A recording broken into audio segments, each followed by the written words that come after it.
ذلك بما قدمت أيديكم وأن الله ليس بظلام للعبيد كدأب آل فرعون والذين من قبلهم كفروا بآيات الله فأخذهم الله بذنوبهم إن الله قوي شديد العقاب ذلك بأن الله لم يك مغيرا نعمة أنعمها على قوم حتى يغيروا ما بأنفسهم وأن الله سميع عليم كدأب آل فرعون والذين من قبلهم كذبوا بآيات ربهم فأهلكناهم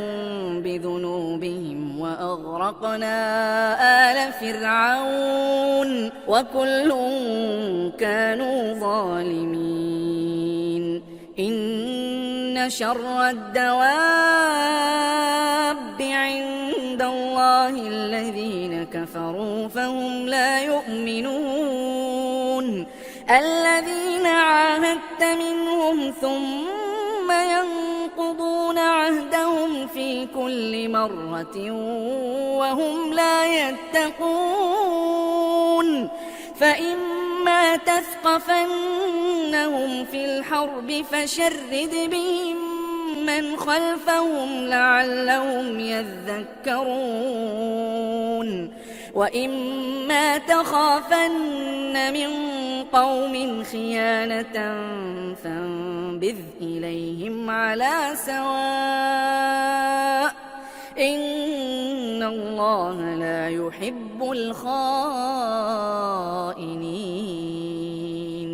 ولا يحسبن الذين كفروا سبقوا إنهم لا يعجزون وأعدوا لهم ما استطعتم من قوة ومن رباط الخيل ترهبون به عدو الله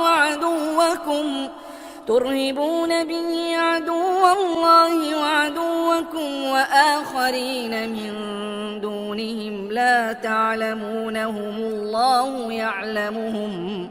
وما تنفقوا من شيء في سبيل الله يوفى إليكم وأنتم لا تظلمون وإن